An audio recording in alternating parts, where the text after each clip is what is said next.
Welcome to another episode of Paige's Lessons, Season 5, where I take you through my journey of traveling abroad.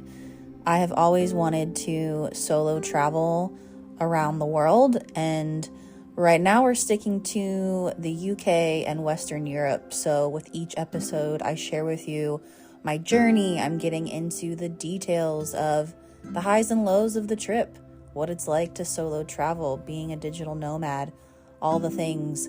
And while it's fresh, right, I'm recording these episodes as soon as they pretty much happen because I don't want to miss these feelings. I don't want to miss these reflections that I'm having, and it would be selfish of me to keep it all to myself. So this really podcast is meant for you to self-reflect on your own. Whether you want to travel the world or not, that's not the point. The point is for you to focus on your mental health, to focus on how you can empower yourself a little bit more each day and really get clear on exactly what you want. And that's what I'm doing in this journey. And so if you tuned in the last episode, there was a part 1 and part 2 because I was in Scotland for a while. So I just wrapped up being in Scotland. It was an amazing trip, one of definitely the highlights. And I just finished staying about 5 or 6 days in Liverpool. So Liverpool, so I went back to England, and it was a really not too bad train ride.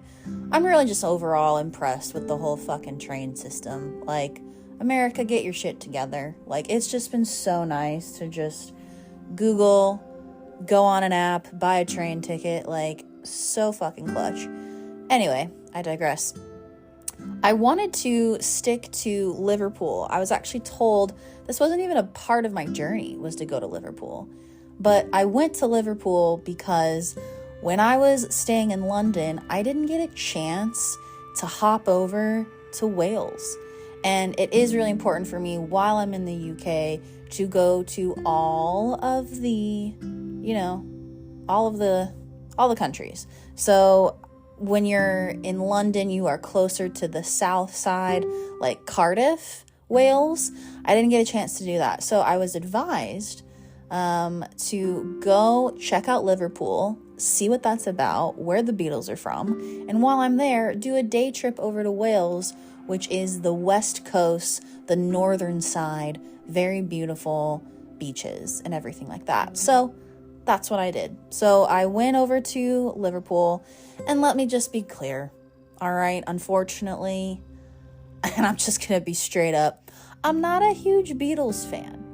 I will say this. I don't dislike the Beatles. I absolutely have so much respect. We would not be here in the music industry without them at all. We owe a lot to the Beatles. However, it's not my cup of tea. It's not my favorite thing ever. Respect them, but meh, it's not really my thing. So I get over to Liverpool. I take the train. I'm actually staying in a student dorm, which is really nice. Cheaper rent, and school's not in session yet. So it was a really good situation. And I was pretty much right by the Liverpool, like the main cathedral, downtown. So it was a very good walking distance. I was around a lot of things, so a lot of good restaurants and things like that. So in my time in Liverpool, I go to Royal Albert Dock, which is pretty famous. That's like where that's where the pier is, and you get to see all the ships. And I went during sunset, which was so nice. And there's a bunch of like locks chained up on the edge of the pier as well. I don't know. It was just like very calming. Again, I just love being by the water. Being landlocked my whole life, I think I'm just super sensitive to being around any kind of water. So it was nice to see, the docks and the ships, and then I met somebody and we had a conversation, and he said scouse, and I was like, what the fuck is scouse? And that is a type of accent, or kind of like just how the English have Cockney. Scouse is like a mix. It sounds Irish, but it's really a mix with Wales. And it just has like its own accent. And I encourage you to like look up go on YouTube and type like Scouse accent in like terms. And so I thought that was pretty neat, and that Liverpool has really its own distinct accent compared to when I was in Manchester and London and things like that. So I thought that was unique.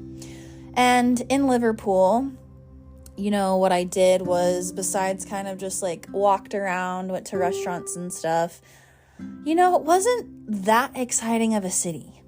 And from going to like Edinburgh, where there was like so much energy and Fringe was going on and all of that, to kind of just a more slower pace, you know, that was kind of like, my body was kind of in a shock. But it was really nice to just kind of like calm down for a little bit, focus on my work, because there wasn't that much to like see and do. Like, there's not that many tourist attractions unless you're a huge Beatle fan. Like, there's not really that much to do. So I did go to Wales. I did a day trip. I just committed the whole day to just go to Wales.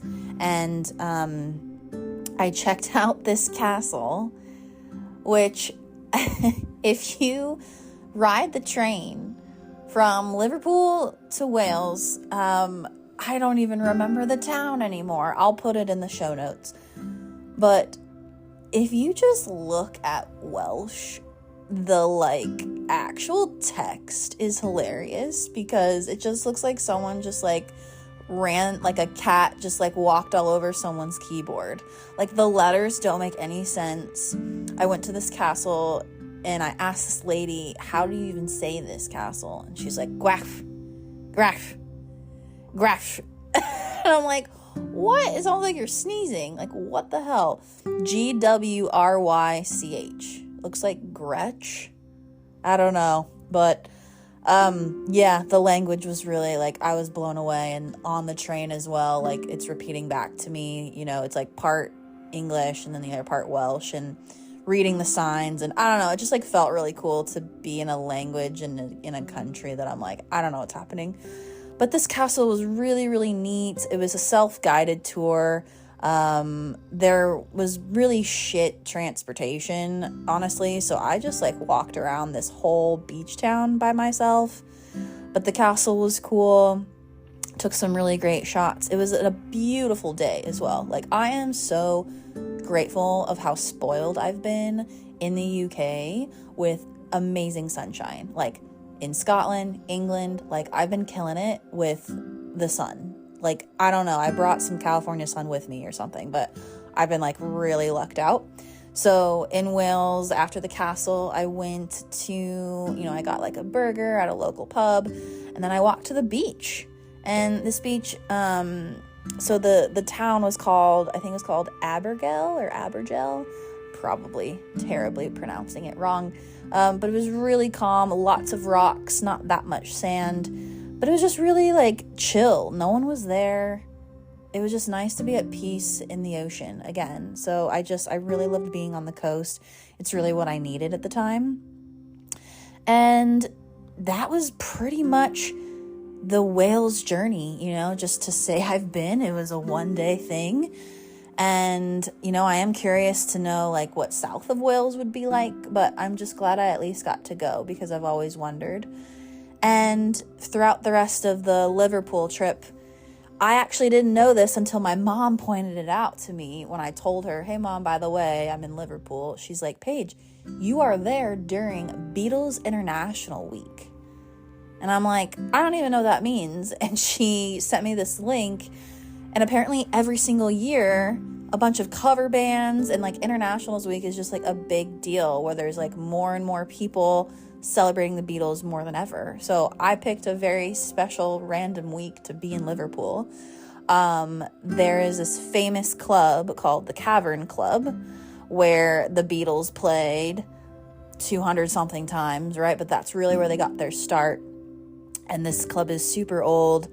And I went, and there was this female cover band, and they played all Beatles music. Their name's Penny Lane. I'll put their Instagram. They were just really cool. They're from Nashville, and they did a really, really smashing job. I loved it. And it felt like in that area where that club was, that was the Liverpool that I really enjoyed, was just this kind of like behind the alley, like this like scene of all this Beatle mania. Like that part was really cool. But the rest of Liverpool, I don't know. I don't think I needed to be there a whole week, to be honest with you. So my suggestion to you in regards to Liverpool, if you're a big Beatles fan, totally go, check it out. But for me, meh. And I got a picture with like the famous Beatles statue and like with John Lennon and things like that. So I'm glad I went to say I went, and now I know. And also just a lesson for me is kind of like removing any hype and kind of just like taking it is what it is. I am very sensitive to energy, whether that's from other people or a city or just vibration in general. I can feel it. I'm very susceptible to it. And when I was in that city, it felt kind of low, like there wasn't a big buzz. So I think it's just really important to like be in touch with my own vibration and energy, and making sure I'm still rising above, I'm still in a good mood, like I'm still doing the best I can to keep my spirits high, even if I'm in kind of like a low vibe place. So overall, that was my Liverpool experience. I mean, it gave me a chance to take a break, catch up on my work. I got to see Wales. I got to see some Beatle Nation mania. So overall, I won't say it was a 10 out of 10 experience, but I gotta remember that too. Not everything in my trip is going to be fucking dope as hell. So I gotta like lower my own expectations as I'm being nomadic and traveling abroad. Not every single city page is gonna be amazing. So it was just kind of like humbling in that way. But I'm actually really excited now that Liverpool is over. I'm going to go back to Manchester because specifically my friend and my friend's partner, they are performing at Manchester Pride Festival. I'm so excited. I can't wait for you to hear that episode. It's going to be grand. I already know it. Manchester Pride is a huge deal. Lots of photos, lots of music, lots of live partying, just respect and love through and through. I'm so excited to share that with you. But for now, remember, every day is a fucking lesson. What are you going to take away from today? And please take care of yourself and your mental health.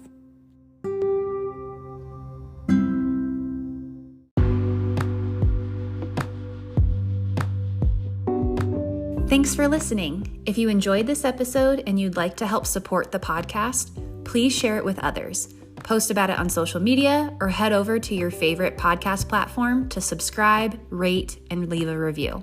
Subscribing and posting a review helps to improve engagement and is essential for the podcast to be discovered by new listeners. Thanks again for listening, and remember, every day provides a lesson. Take care.